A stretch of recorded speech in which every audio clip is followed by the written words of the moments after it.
त्वां समर्पयामि नमस्करोमि पूजयामि सर्वोपचारार्थे गन्धः त्वां समर्पयामि नमस्करोमि नैवेद्यं निवेदयामि निवेद्यान्ते आजमनं समर्पयामि ओम नाभ्यायासि तन्त्रजुगोषे शृणोद्यौः क्षमावर्तताभ्यां भौमितिता सूत्रान्तः लोकाङ्गवैना निवेद्यान्ते आजमनं समर्पयामि नमस्करोमि तुलसीहेन रूपाञ्च रत्नरोगाञ्च मञ्जरी भवमोक्षप्रदस्यामि अर्पयामि हरिप्रियां प्रार्थनापूर्वकं नमस्करोमि। पुनः चावल पुष्प लेकर के भागवत जी का ध्यान करेंगे। ओम दरोष्ठात् पूर्णेन्दु सुंदर मुगाधर नेत्रा कृष्णा परम किमपि तत्त्वमहं न जाने। श्री पुराण पुरुषोत्तमाय नमः। ध्यायामि पूजयामि सर्वोपचारार्थे गन्धाच्युतपाणि समर्पयामि पुष्पमाला पुष्पाणि पुष्पाणि समर्पयामि। श्री भांगे विहारिणे नमः। गन्धाच्युतपाणि समर्पयामि नमस्करोमि। भोग लगाएंगे नाभ्यायासि दंत्रजुगोषे शृणोद्यौः क्षमावर्तताभ्यां भौमितिसः सूत्रान्तः लोकाङ्गवैना निवेद्यान्ते आजमनं समर्पयामि नमस्करोमि। ओम जतोता च दक्षिणः तदग्नवे स्वाखनोर्दधता दक्षिणां समर्पयामि नमस्करोमि। ओम कृष्णाय वासुदेवाय देवकी नंदनाय च नंदगोपकुमाराय गोविंदाय नमो नमः। प्रार्थनापूर्वकं नमस्करोमि। पुनः पुष्प लेकर के पुण्य महाराज जी का व्यास जी का ध्यान करेंगे। ओम हरि ओम ओम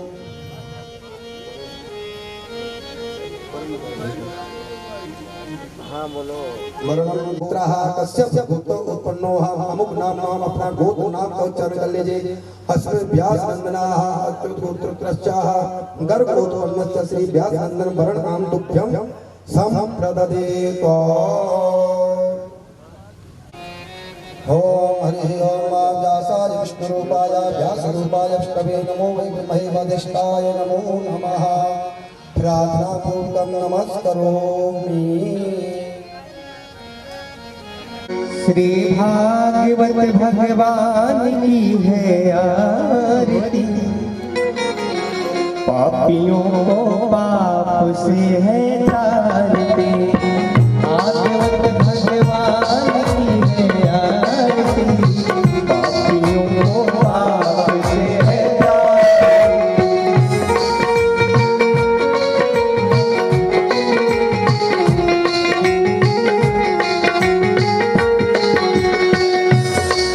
ये अमर ग्रंथ ये मुक्ति पंथ ये पंचम वेद निराला नव ज्योति जगाने वाला। ये अमर ग्रंथ ये मुक्ति पंथ ये पंचम वेद निराला नव ज्योति जगाने वाला। ये अमर ग्रंथ ये मुक्ति पंथ ये पंचम वेद निराला नव ज्योति जगाने वाला। ये अमर ग्रंथ ये मुक्ति पंथ ये पंचम वेद निराला नव ज्योति जगाने वाला। हरि नाम यही हरि नाम यही हरि नाम यही हरि नाम यही हरि नाम यही हरि नाम यही हरि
मधुर बोल जगपति खोल सन्मार्ग बताने वाला बिगड़ी को बनाने वाला हे मधुर बोल जगपति खोल सन्मार्ग बताने वाला बिगड़ी को बनाने वाला हे मधुर बोल जगपति खोल सन्मार्ग बताने वाला बिगड़ी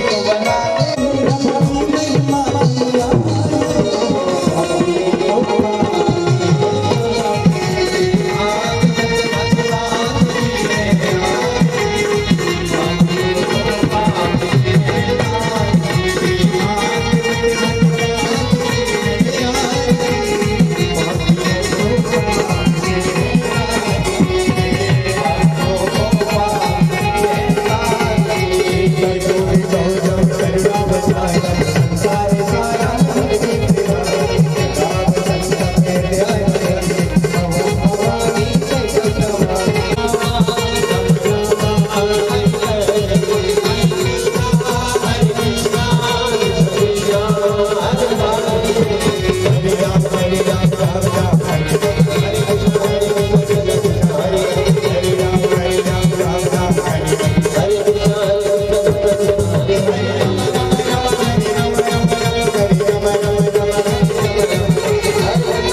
भागवत भगवान की राधारानी की भूज महाराज जी की जय जय श्री राधे जय जय श्री राधे जय जय श्री राधे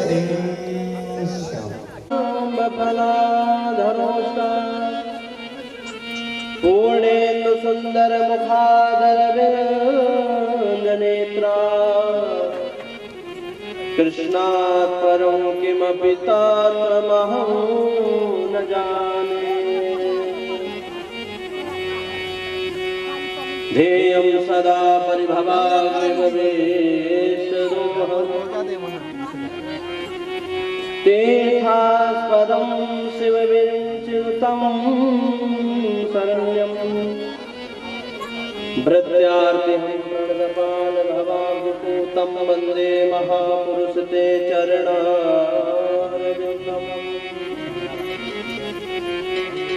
वन्दे महापुरुष ते चरणारविन्दम् मनोजवं मारुततुल्यवेगम् जितेन्द्रियं बुद्धिमतां वरिष्ठम् वातात्मजं वानरयूथमुख्यम् श्रीरामदूतं शरणं प्रपद्ये रामाय रामचन्द्राय रामाय रामभद्राय रामचन्द्राय वेदसे रघुनाथाय नाथाय सीताय पतये नमः।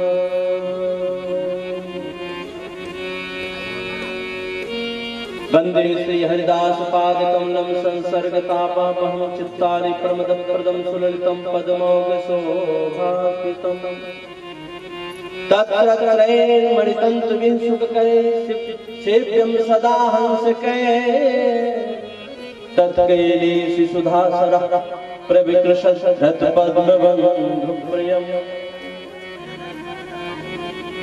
कृष्णाय वासुदेवाय हरे परमात्मने प्रणतक्लेशनाशाय गोविन्दाय नमो नमः। गुरुर्ब्रह्मा गुरुर्विष्णुः गुरुर्देवो महेश्वरः गुरुर्साक्षात् परब्रह्म तस्मै श्री गुरुवे नमः। जय जय श्री राधारमण जय जय नवल किशोर जय गोपी चित चोर प्रभु जय जय माखन चोर बोलो माखन चोर भगवान की जय बांके हरिलाल की जय राधा लाल की जय सर्वदेव भगवान की जय ब्रह्मदेव भगवान की जय वृंदावन धाम की जय प्रयागराज तीर्थ की जय चित्रकूट धाम की जय जय जय श्री राम जय जय श्री राम जय जय श्री राम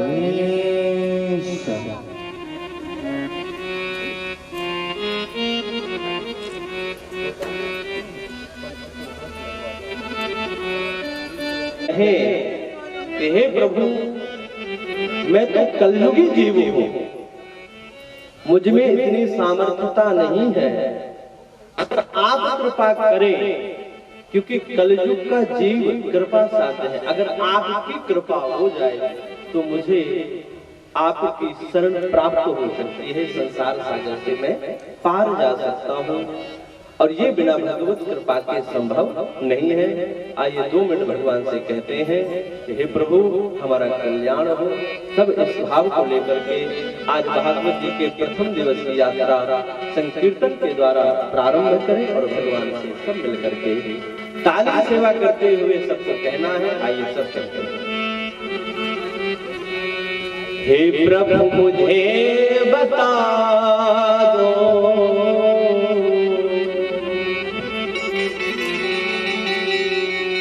चरणों में कैसे आऊं हे प्रभु मुझे बता दो चरणों में कैसे आऊं हे प्रभु मुझे बता दो चरणों में कैसे आऊं हे प्रभु मुझे बता दो चरणों में कैसे आऊं हे प्रभु मुझे बता दो चरणों में कैसे आऊं हे प्रभु मुझे बता दो चरणों में कैसे आऊं माया के झंझटों से माया के झंझटों से माया के बंधनों से माया के बंधनों से कहना है माया का जो बंधन है बड़ा प्रबल है।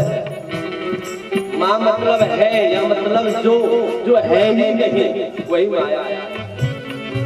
माया का बंधन जब एक बार जीव को बांध लेता है मैं और मोर मोरते माया जीवत की इन्हें जीव निकाया। इस बंधन से मैं मुक्त हो जाऊं ऐसी कामना भगवान से व्यक्त करता हे माया के बंधनों से माया के बंधनों से अब मुक्ति कैसे पाऊं हे प्रभु मुझे बता दो चरणों में कैसे आऊं हे प्रभु मुझे बता दो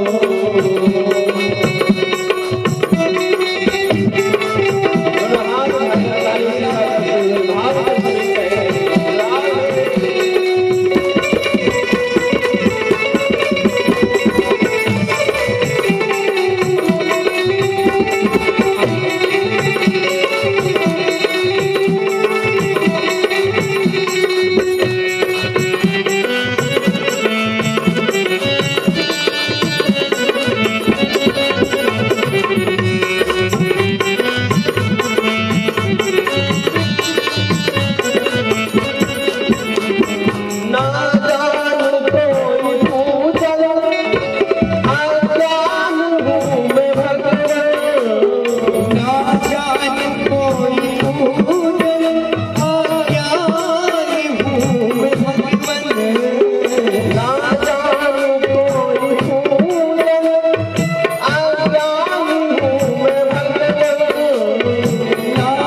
तप्यो नहीं, वेद पुराण सुने न बखाने। मैंने वेद पुराण भी नहीं सुने ना, मैं जब जानता था साधना जानता, साधना की कोई विधि मुझे आती नहीं है कि किस साधन के द्वारा आपको प्राप्त किया जाता है, कुछ नहीं मैं जानता। तो हे करना कृपा कृपालु, करना कृपा कृपालु, पर भी अगर कृपा आप करें तो मैं आपको प्राप्त कर सकता। करना कृपा कृपालु, करना कृपा कृपालु, बंधन से छूट जाऊं, करना कृपा कृपालु, बंधन से छूट जाऊं, हे प्रभु हे बताओ, करना मैं कैसे आऊं, हे प्रभु मुझे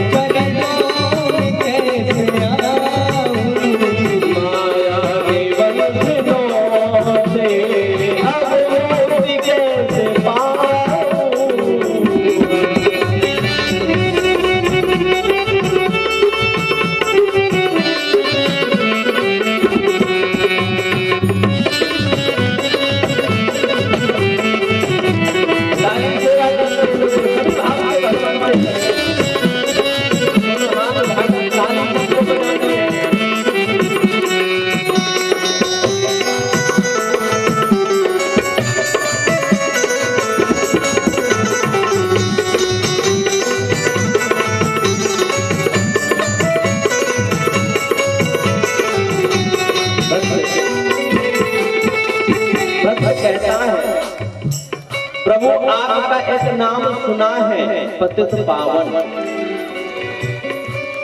कि दीन दयाल सुने जब ते तब ते मन में कछु ऐसी बसी है, तेरू ही आसो जाऊं कहां अब तेरे ही नाम की भेंट कसी। मैंने आपका नाम सुना है कि आप पतित पावन है, और हे नाम मुझसे बड़ा कोई दुनिया में पतित नहीं है।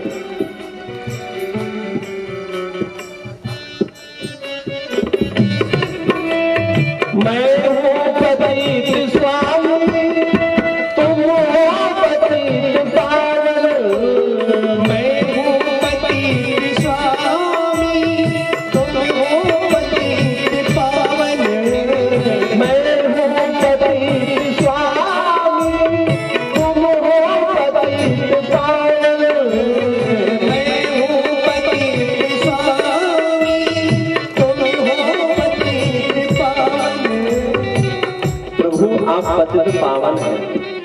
अब इस हृदय में काम क्रोध लोभ अवगुण ही अवगुण है, व्यक्ति में अवगुण ही अवगुण है, सद्गुण भक्त कहता कुछ है ही नहीं।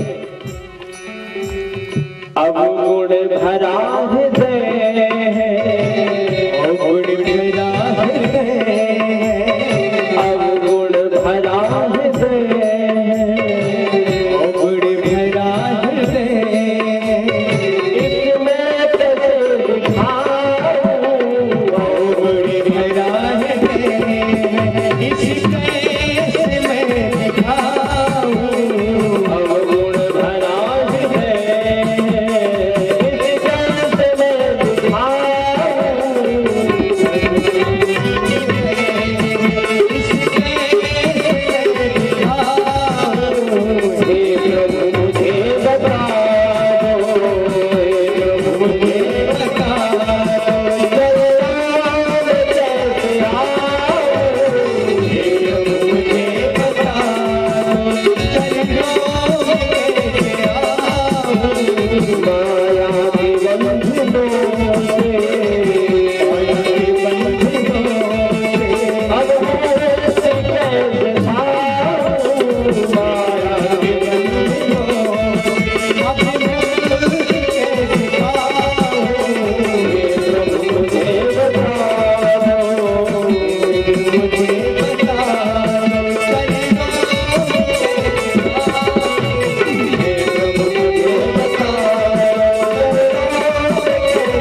मुझे बता दो।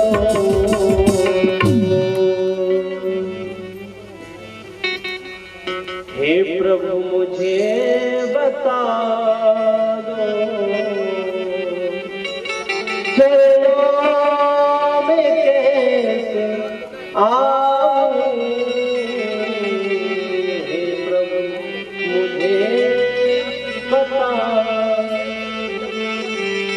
दो, चरणों में कैसे आऊं।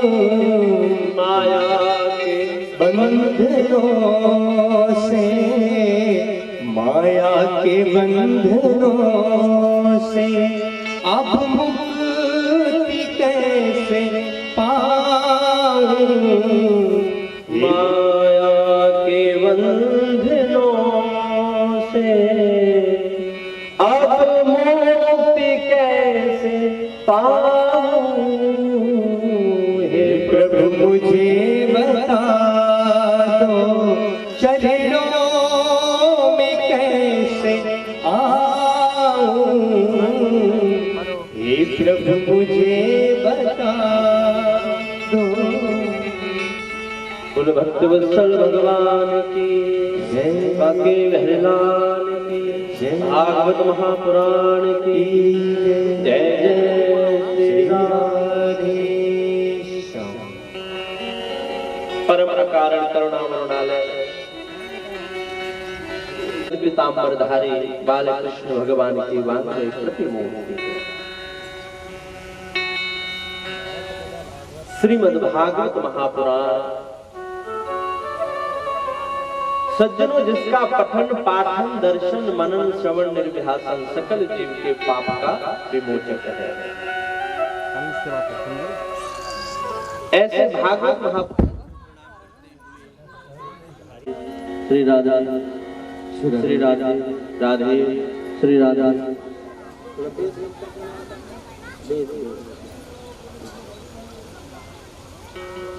श्री राधा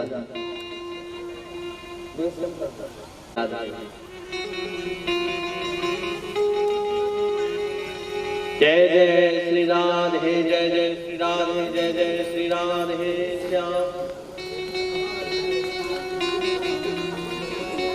भागवत महापुराण को प्रणाम किया, प्रणाम करते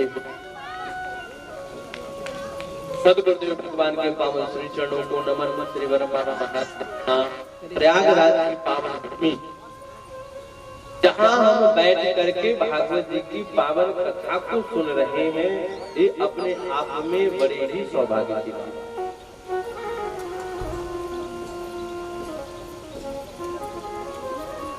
ये भाग्य की बात नहीं है, ये सौभाग्य की बात है। आज हम सब बड़भागी हैं, और बड़भागी वही है जो ऐसे पावन में बैठ करके कथा सुनना, ये अपने आप में परम सौभाग्य है। कि भाग्योदयेन बहुजन्म समर्जितेन सत्संगमं च लभते पुरुषो यदा वै। अज्ञान हेतु कृत मोह मदान्धकारा नासं विदाय हि तदोदयते विवेका। भाग्योदयेन बहुजन्म समर्जितेन, एक नहीं दो नहीं, आज हमारे जो मुख्य परिचित के रूप में विराजमान है प्रजापति जी, नाम क्या है?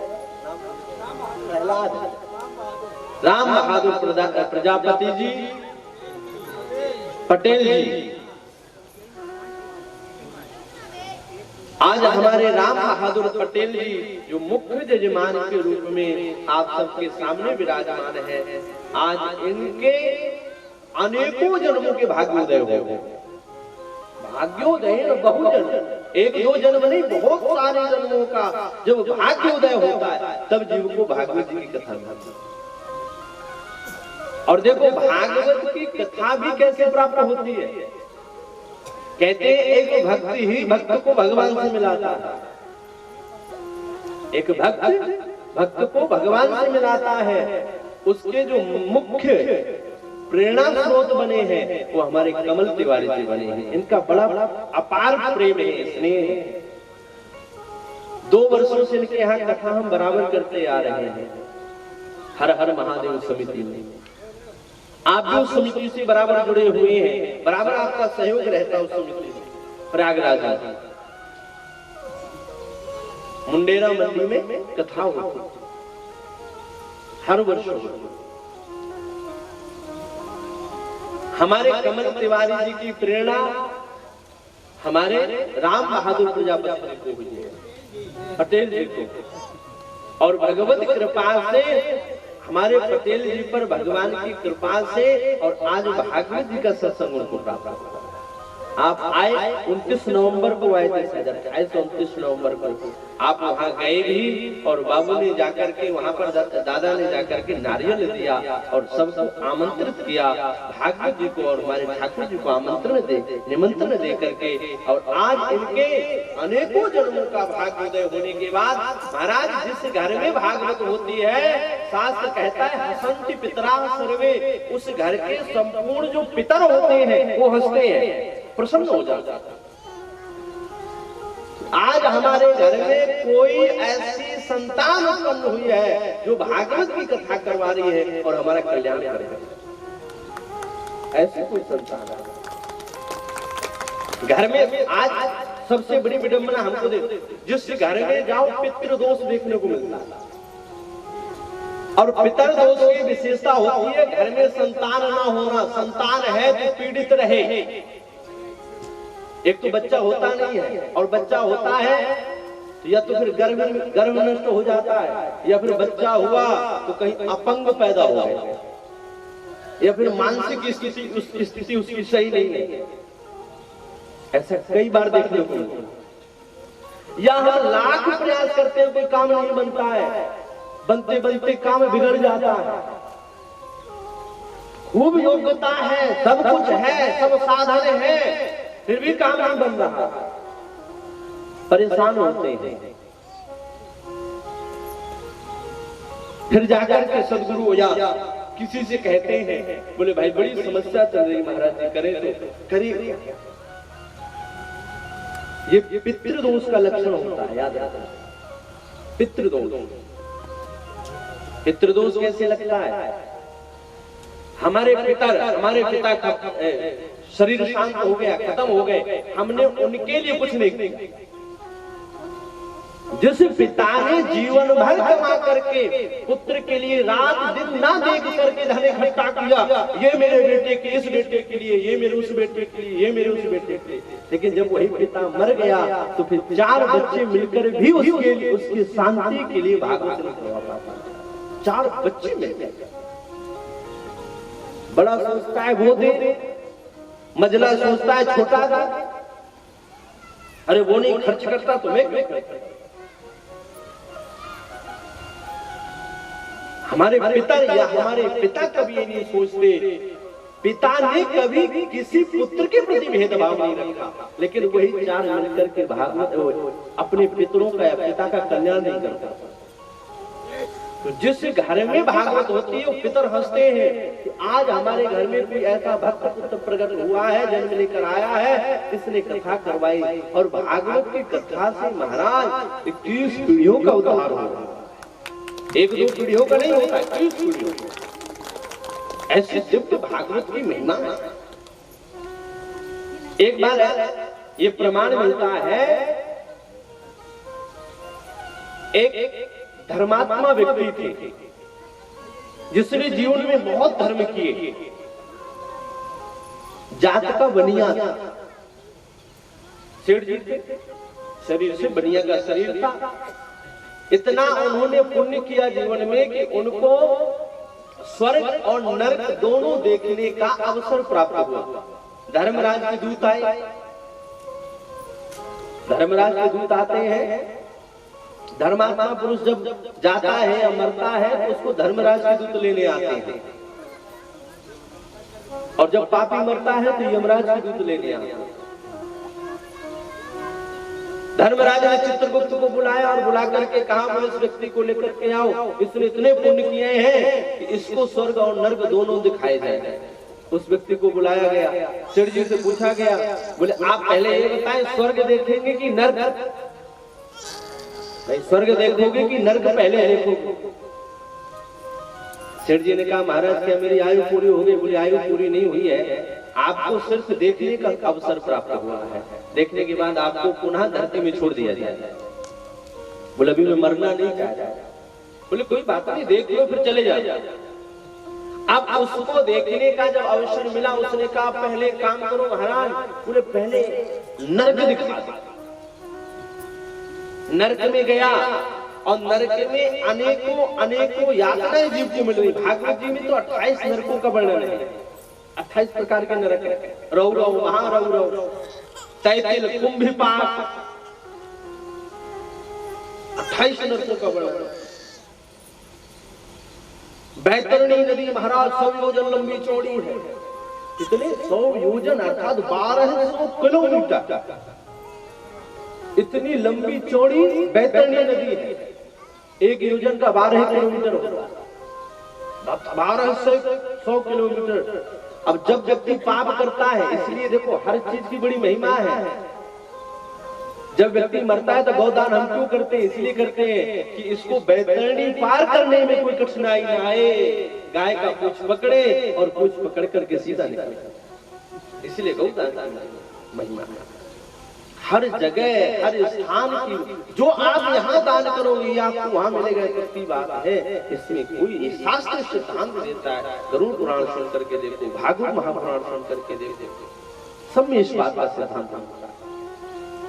अब वहां जाकर के देखा एक व्यक्ति अनेक दुख पा रहा है, यातनाएं भोग रहा है, अनेक प्रकार की पीड़ा उसको मिल रही है, लेकिन फिर भी वो व्यक्ति हंस रहा है। आश्चर्य की बात तो ये है कि वो हंस रहा है।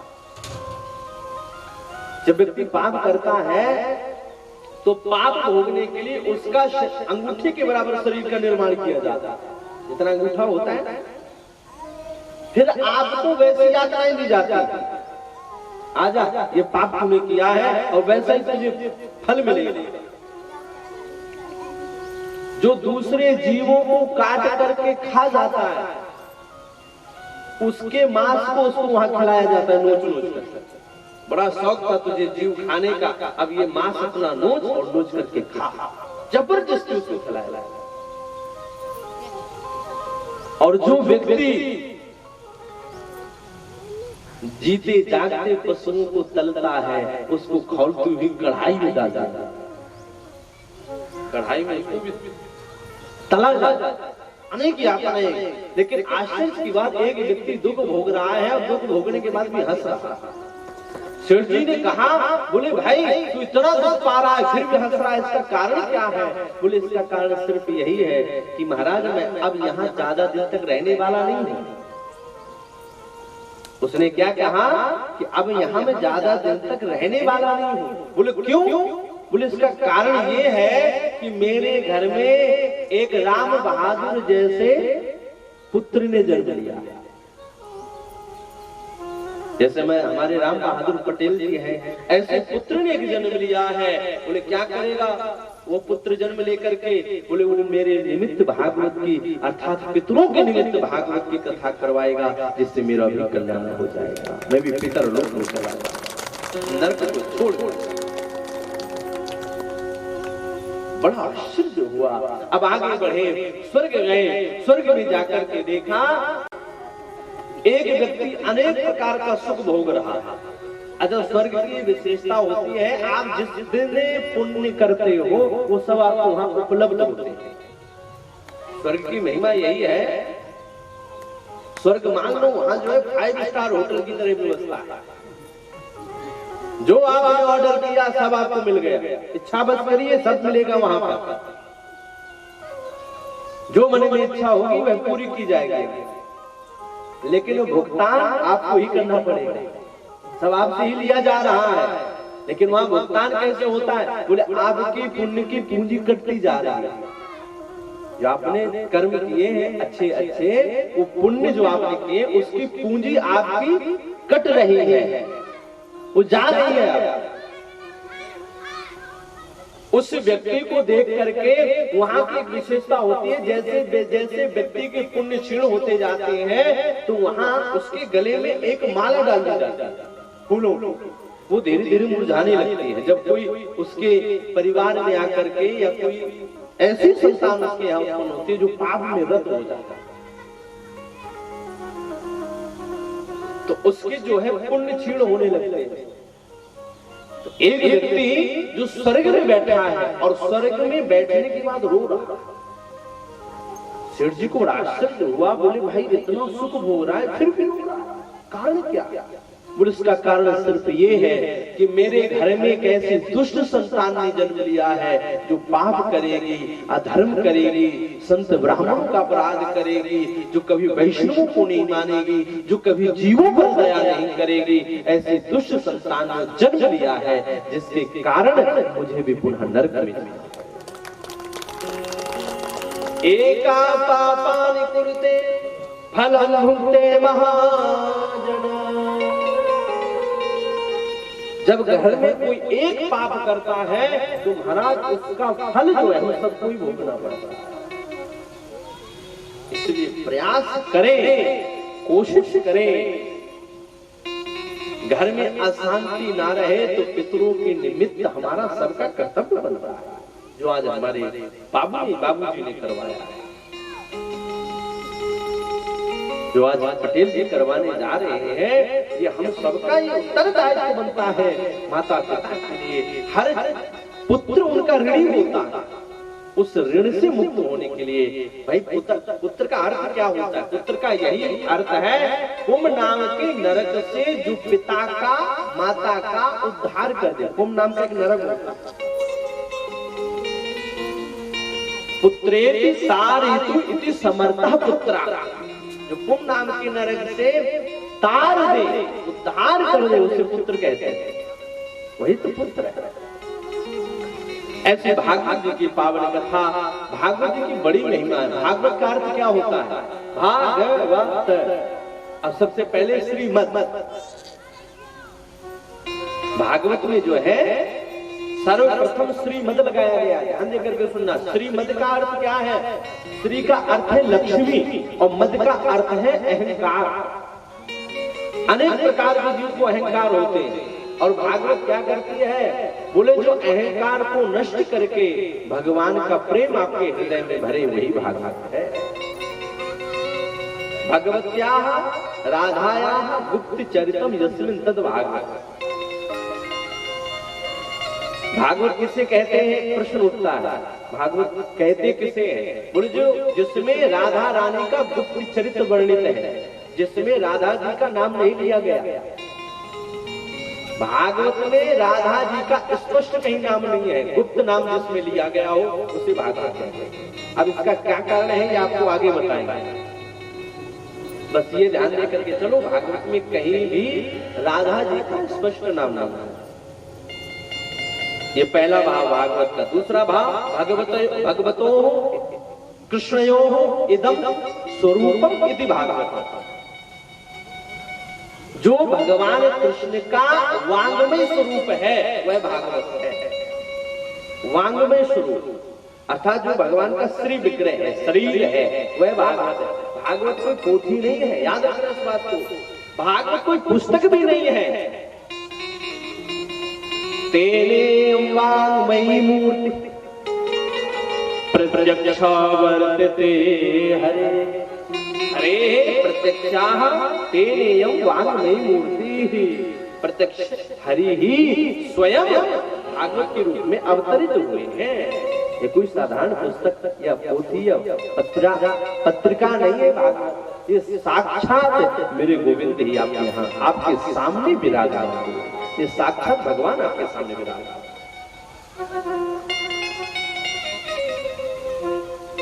भागवत में एक जगह भगवान को अध्यात्म दीप कहा गया है। भागवत के 10वें स्कंद में भगवान को अध्यात्म दीप कहा है। अध्यात्म दीप का अर्थ होता है जो संसार के अंधकार को दूर करता है।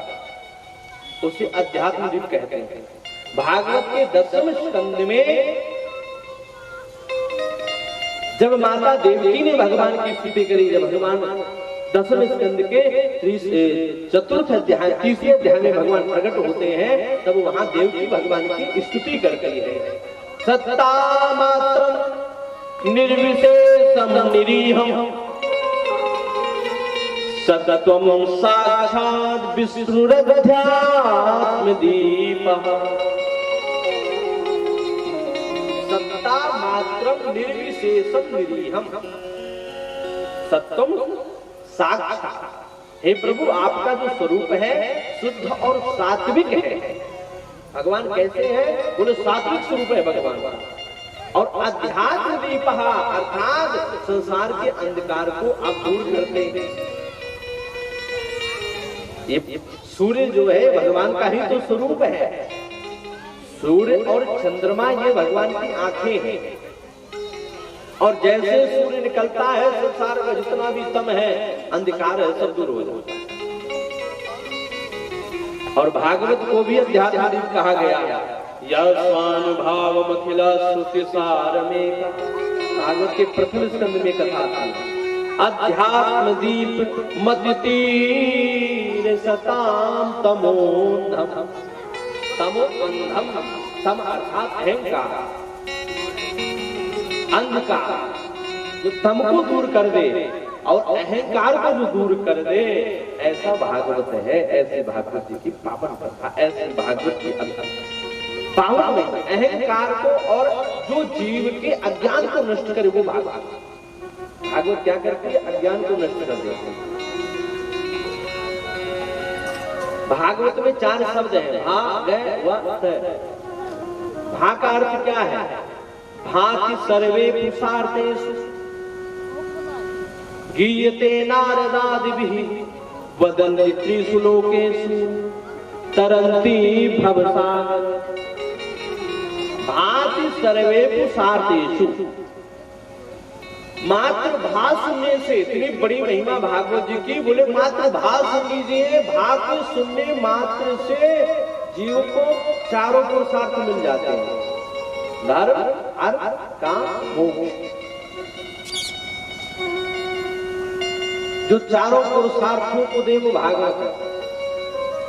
जिसका गायन तीनों लोकों में होता है वो भागवत है। वदंती त्रिषु लोकेषु,